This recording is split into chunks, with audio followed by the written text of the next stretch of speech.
Plus, they let you pee in a bottle. Since when do you need to pee? I don't need to. Current world events are no stranger to Futurama, and this latest episode is pretty vicious with its biting satire. This time we look at the dark secrets behind commercial greed and the global conglomerate responsible for causing this, and showing the world bowing down to invasive advertising and overly convenient availability of products related to items you viewed deliberately goes after Amazon. And now referred to as Momazon in the show, we see Mom make a grand return as arguably one of the best antagonists of the series. She's still voiced by the extremely talented Trez MacNeille, and the character is still up to her wicked ways of outdoing Planet Express and damaging the Professor's business model. Opening the episode with a huge step for Fry and Leela's relationship, she moves into the apartment with Fry and Bender, and this creates a third wheel situation. Bender starts to feel unwanted and underappreciated, which is the catalyst leading to the main focus for this story. And there's a lot to unpack, getting a new scene in the Robot Arms apartments.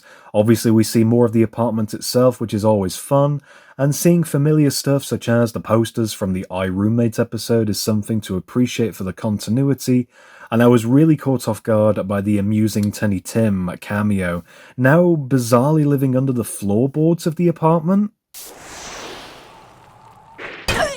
Before Leela does move in, Bender tries to initiate a cabbage fight, possibly a reference to the Beast with a Billion Backs movie. Look, I got you a cabbage to snack on. Humans like cabbage, right?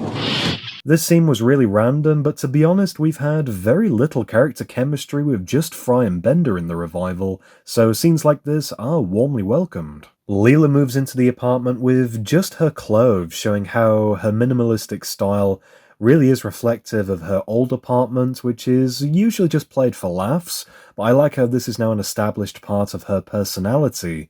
And when she starts to get comfortable, if you know what I mean, Bender gets pushed away from Fry and even cries about it in his room, the closet we see back in Season 1. Moving in prompts positive changes in the apartment, such as new furniture, all of which can easily be ordered over the Momazon app.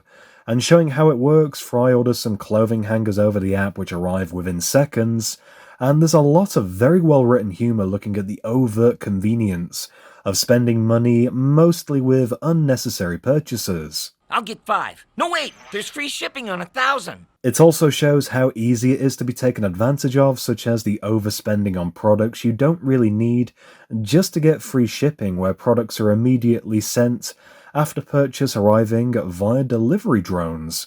And I love how this makes Planet Express look like a huge inconvenience in comparison, which reinforces a lot of the social commentary looking at small businesses compared to Amazon. When the characters go on a familiar delivery trip to the moon, this is where they learn about how Momazon is stealing a lot of their business. Big reveal, the Momazon warehouse is on the moon's surface, becoming an eyesore for the local inhabitants. And I really like how the crew are invited to join a town meeting/protest against the conglomerate, where we learn more about the Momazon business model and what it's doing to destroy small businesses on the moon in particular. Speaking out against the corporation, ironically, Mom shows up to defend the company, but this only goes to enrage the locals further. But bending the will of these people, their weakness is easily exploited with the promise of free products. It's no loss to Mom, where more people will bow down to easy commercialism, where their values are bought by free stuff.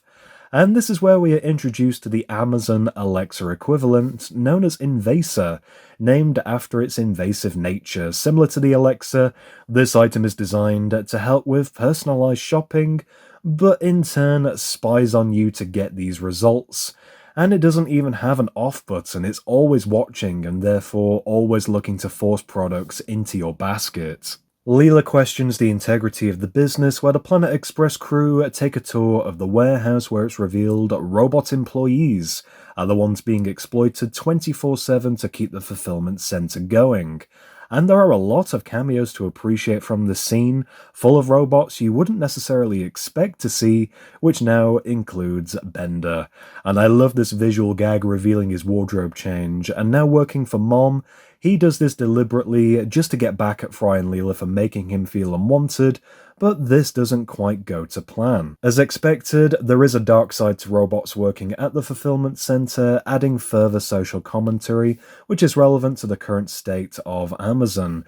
And I really appreciate episodes like this shedding light on genuine ethical issues. I'm sure many will recall reports of how Amazon employees were so constrained for time, they were literally pissing in bottles to avoid getting fired. And yes, that aspect of working for Amazon is referenced in this episode. Whilst Bender is working for Momazon, Fry and Leela continue moving in together, which I felt was portrayed to be extremely natural for their characters. They argue over furniture and fight over how to do certain things, eventually leading to a compilation of Momazon purchases getting out of control. They literally have 7 beds by the end to choose from, including a race car. I sleep in a racing car, do you? Adding to the disturbing nature of Momazon, Bender eventually does get bored and tries to leave the fulfillment center, only to be reprogrammed against his will to keep serving the company. And it's scary to think how people are genuinely pressured into working similar jobs like this. Where Bender is literally controlled and forced to complete his work, you can interpret this as a metaphor. Many Amazon employees are emotionally manipulated to bend over backwards for these conglomerates, giving their lives for the likes of Jeff Bezos, but that's the world we live in. Fry and Leela continue to fight, only to find a box of stuff they didn't order with a note inside. Turns out Bender was able to send a message to his friends inside a box containing diarrhea medicine, begging for help. Is this a joke? No way! Bender would never joke about diarrhea. I'm surprised more plot wasn't developed showing how Bender was able to make this note, despite being under the programming's influence to just keep working. As expected, Planet Express does go out of business, where the Professor joins Fry and Leela in flying to the moon to rescue Bender. Only this time, the Momazon warehouse is actually getting bigger, where it starts growing at an exponential rate, taking on a conscience of its own. It even betrays Mom, becoming a self-fulfillment center. My word, I'll have to study this more closely. Made up of microscopic nanobots that keep reproducing, the warehouse keeps growing, and it even grows over the Planet Express ship and even creates a second moon, leading to disastrous consequences for planet Earth. Getting so close to the episode's conclusion, I did wonder how the writers were going to wrap up this story, and honestly, they don't really end on a resolution. Bender is luckily rescued just in time, but the warehouse just keeps growing beyond all measure, where Momazon literally takes over. The warehouse consumes the entire universe. Commercialism wins by consuming everyone and everything, which I feel the Professor sums up pretty well. Everything will be exactly as bad as it's always been. Overall, this episode is arguably the best offering from the Futurama revival thus far. I really appreciate the relatable premise and how commercialism has an impact on everybody. There's some extremely well-written social commentary throughout, which may even touch on the truth a little bit too much for some people's likings. We see how a huge conglomerate like Momazon can easily destroy a small business like Planet Express, and I find it hilarious how at times you genuinely forget the series revolves around a delivery company where the focus does often shift away from the business itself, but Planet Express is not without its rivals, and I'm sure, regardless, they'll be back in business for the next episode. That's going to do it for this review. I hope you did enjoy. Please do leave me a like if you did. Comment below what you thought of the episode. What has been your favourite parts of the Futurama revival thus far? As ever, I love hearing your thoughts and opinions, and for more content, be sure to subscribe to my YouTube channel at DVD Review Studios.